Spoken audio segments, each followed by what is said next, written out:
Welcome to the Art of Pilates. I'm Louise Taube, principal trainer. I am a studio owner and a Pilates teacher, and I train teachers as well. If you'd like to connect with me, you can visit my website for teachers at taubepilates.com. If you're wanting to check out my studio, it's louisetaubepilates.com. And if there's a topic on the podcast that you'd love to hear about, please let me know. My guest this week is Professor Belinda Beck. Belinda is a professor of exercise science in the School of Health Science and Social Work at Griffith University in Queensland, Australia.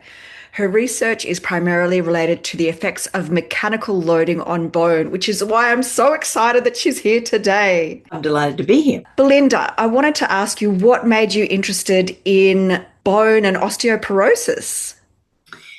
Well, as happens frequently with researchers, there was a personal interest because I always suffered from bone stress injuries as a runner. And as soon as I started looking into the effect of loading on bone, I was hooked. I mean, anybody who knows anything about bone and how it reacts and adapts to its environment, as far as I'm concerned, must be hooked, because it is just a phenomenal tissue that if there was a tissue like that in the engineering world, we wouldn't have any problems with bridges, wearing out and roads and that sort of stuff, because the loads actually tell the structure how to best adapt and become stronger to best withstand the forces that they're subjected to. And that's essentially Wolff's Law.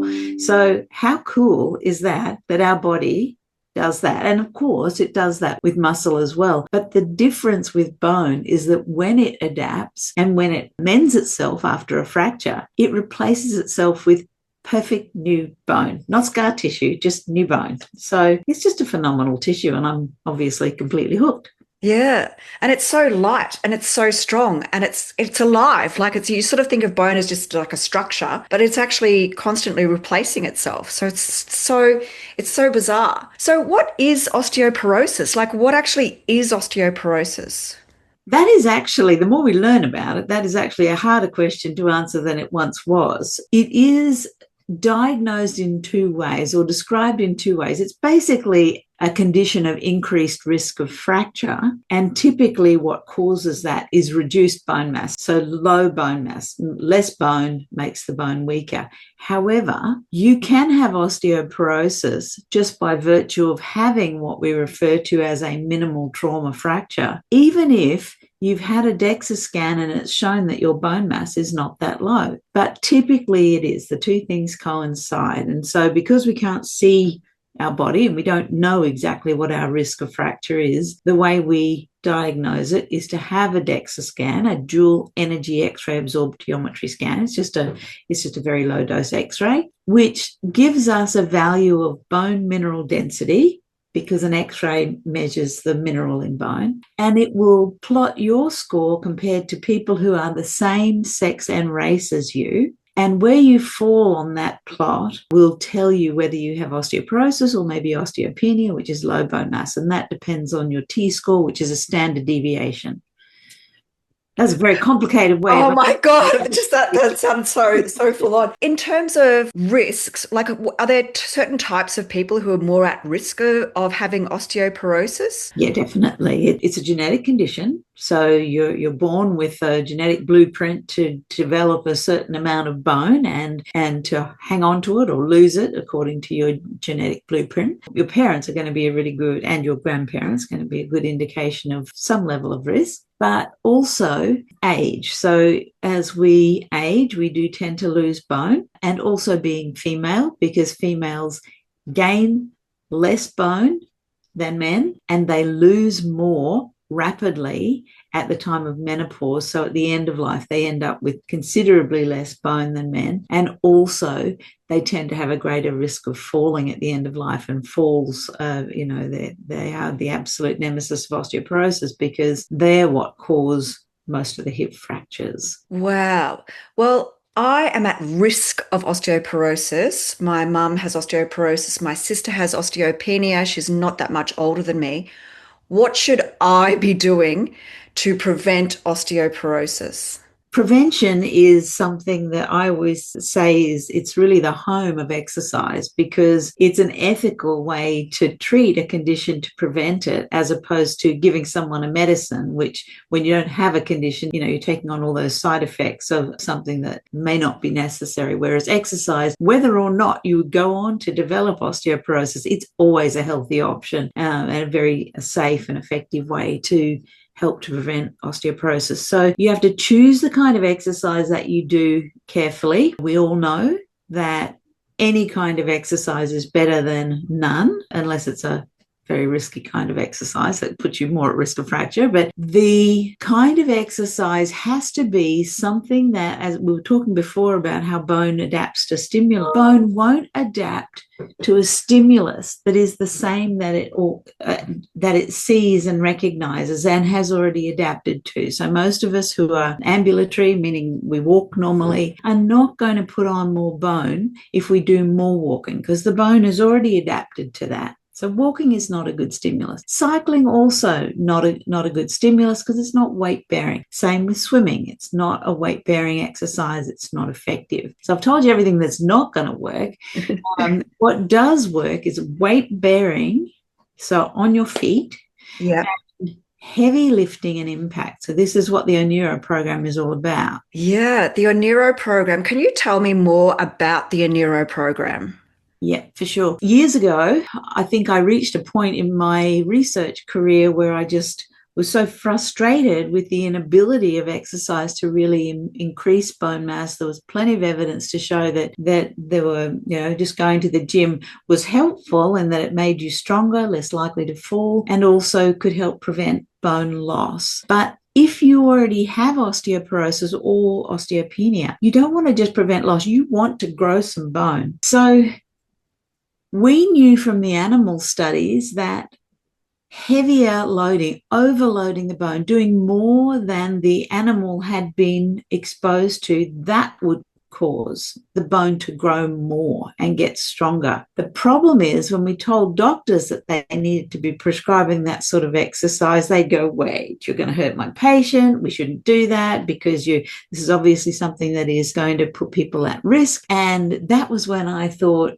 you know what, we don't know that for sure, because we've never tested it. So firstly, we don't know whether it will be enough to improve bone. And secondly, we don't know whether it's going to be safe. And that's what the LIFTMOR trial was. So that was the very first trial to implement a heavy lifting and impact program, which was very short, twice a week, 30 minutes for 8 months, and designed to include very functional load. These are complex lifts, but lifting heavy. And the trick was, we had somebody who's very expert in that kind of loading, and also able to assess the people and make sure that they could start them at the right level, increase them gradually so that it was safe. And lo and behold, at the end of 8 months, these people were growing bone and not getting injured. So this was a massive step change in what was known about effective exercise for bone. Now, fast forward 10 years, and we have actually implemented that program into the bone clinic and have been testing it in the real world. So I did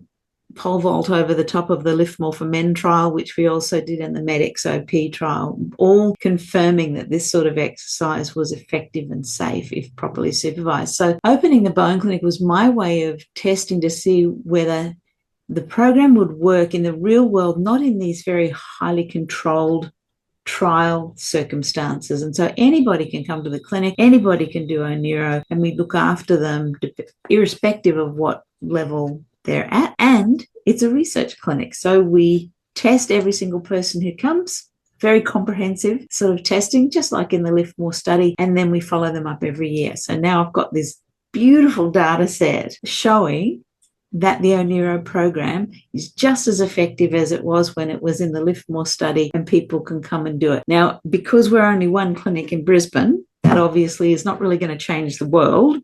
Not everybody can get to the bone clinic, Cooperoo in Brisbane. So we license the program, and so we can train physiotherapists and exercise physiologists anywhere in the world, and they can deliver the Onuro program to their clients with the same degree of fidelity and safety.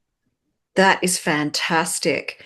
I just love that research where it discovered Like the results from the LIFTMOR study were just astounding. And thank goodness now people around the world can have access to this. So yeah, the Onira is such a fantastic resource that we now actually have. It's all because of you. I'm so proud of you, like being an Aussie and everything. It's so good. But I did want to just go a quick word from our sponsor, Taube Pilates. If you're a Pilates teacher wanting to confidently support your perimenopause and menopausal clients, please join me for my Mastering Perimenopause and Menopause with Pilates course. This evidence-based informed course gives you all the tools you need to work with perimenopause and menopause women. So we address bone health, pelvic floor function, strength, balance, and the many changes that women go through at this time in their life. As a listener to Art of Pilates, you can get a discount of 25% off with discount code HOTFLUSH25. So visit torpilates.com to see this course. Back to the DEXA scan. Like the DEXA scans, they have government rebates at the age of 70. Do you think that's a little bit too late? I know like men are more likely to have osteoporosis towards the 70s, but women more 50s. So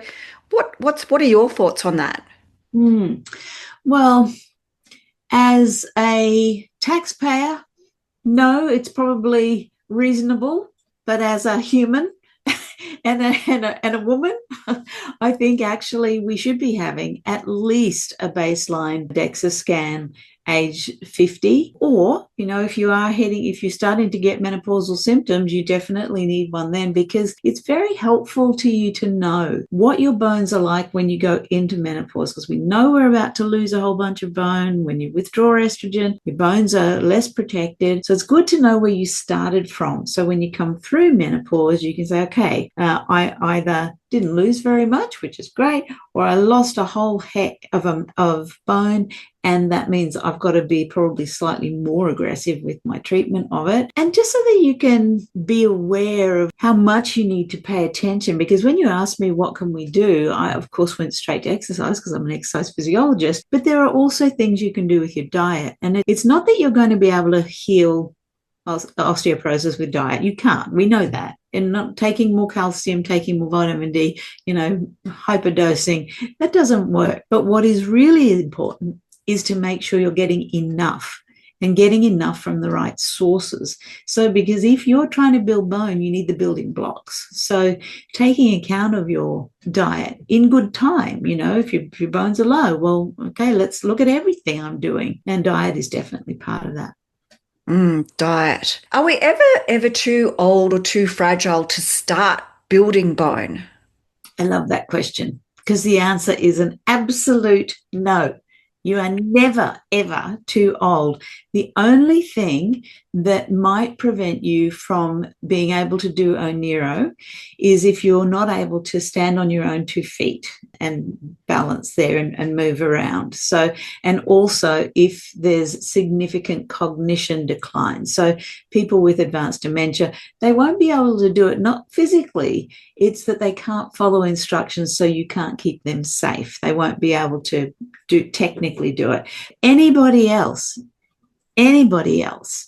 can do it. And it's just a matter of pitching it at the right level. And the very cool thing about bone, just another cool thing about bone, is that the initial values principle applies. That means the lower you are, the more you're going to respond. And this makes sense according to Wolff's law, because you need to respond the most because your bones are the weakest. So the signal that they're getting from the loading is greater, so they respond more. If somebody came to me as an Olympic lifter, and they've been competing at the Olympic level, it's just like, well, mate, I'm not going to be able to increase your bones. They're already as strong as they can possibly be.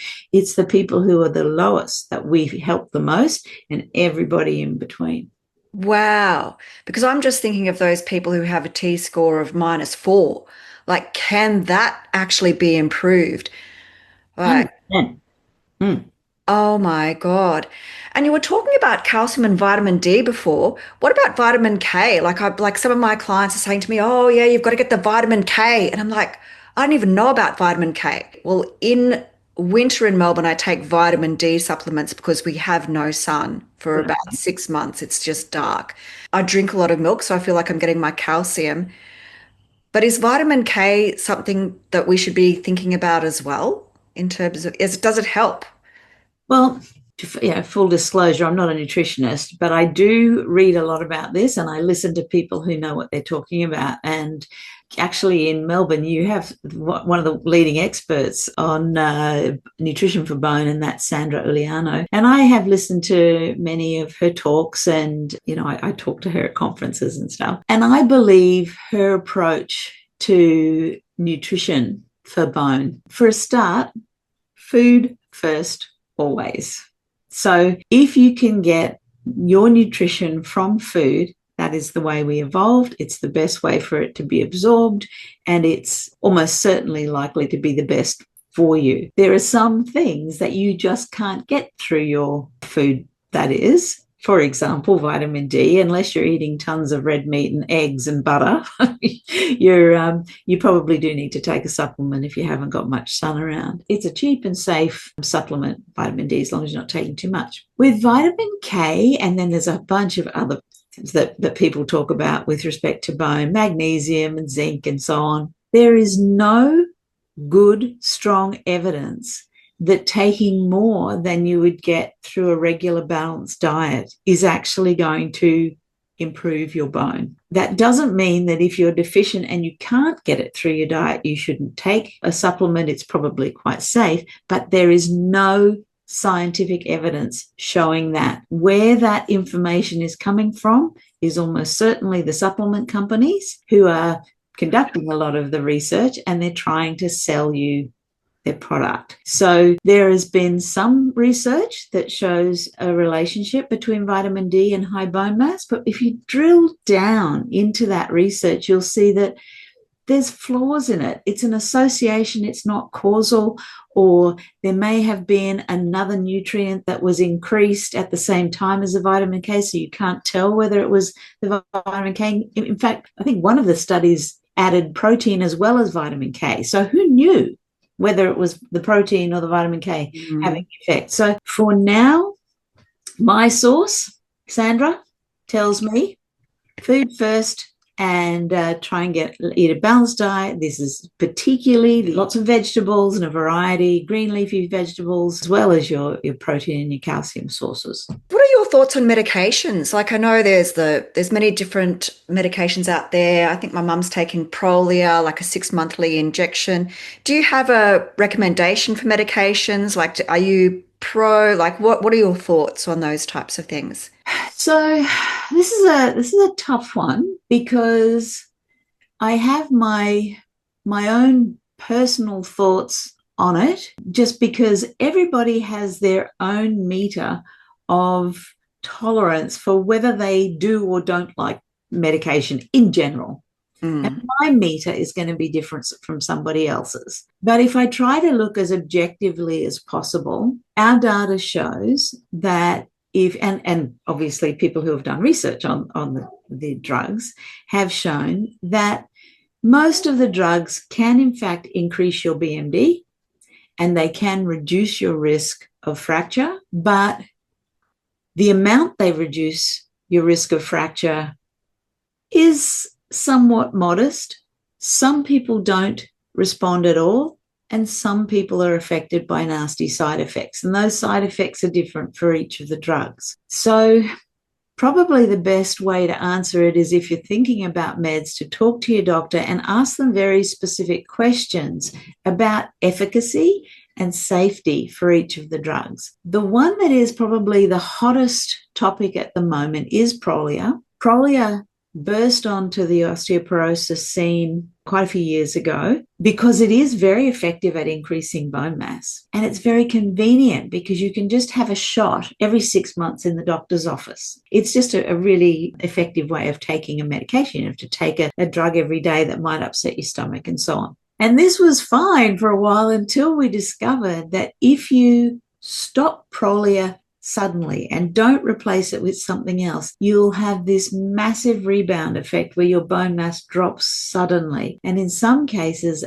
for example, at the hip, that rebound can go below the BMD that you were when you started. Now, for somebody like your mother, if she is on Prolia, depending on her age, that's probably appropriate. So my mother was put on Prolia when she was in her late 80s. And that's very appropriate because she is probably going to stay, and she did stay on Prolia for the rest of her life. And you can, when you're older, that's safe to do that. However, if you're 60, staying on Prolia for the rest of your life seems slightly less appealing. And that means that at some stage, probably in the next 5 or so years, you're going to want to consider coming off Prolia, and that will mean doing something else to replace it. So going on Prolia does largely condemn you to having to be on meds then forever. Quite often these days they'll put people on a bisphosphonate to prevent the loss that occurs when you come off Prolia. But those things are still being shaken out, and everybody is furiously hoping for another drug that will come along and won't have side effects and will be just as effective. That is a big pharma sort of a situation, and they are always looking for drugs. There's a new one on the market at the moment, relatively new, which is marketed as Evenity, which is quite effective. You only are supposed to be on it for about 18 months, and people who have a family history of heart disease, maybe it's contraindicated. So it is a very fraught topic. There are not that many people who are dying to go on meds. A lot of people come to the clinic because they don't want to go on meds. So the answer to the question, will O'Nero help me not have to go on meds, is some people, yes. Actually, some people, we see this amazing increase in BMD, which raises up, puts them into the normal zone and protects them.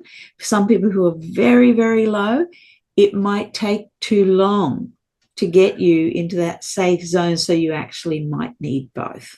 Thank you so much for listening to Art of Pilates. I'm your host, Louise Taube, principal trainer as recognised with the PAA, studio owner and Pilates teacher. To stay connected, please subscribe to my mailing list via my website, taubepilates.com. And if you've loved this show, please give me a review. I'd love a Facebook review or a Google review. It really helps to support me and my business and this podcast. See you next time, and keep moving with intention.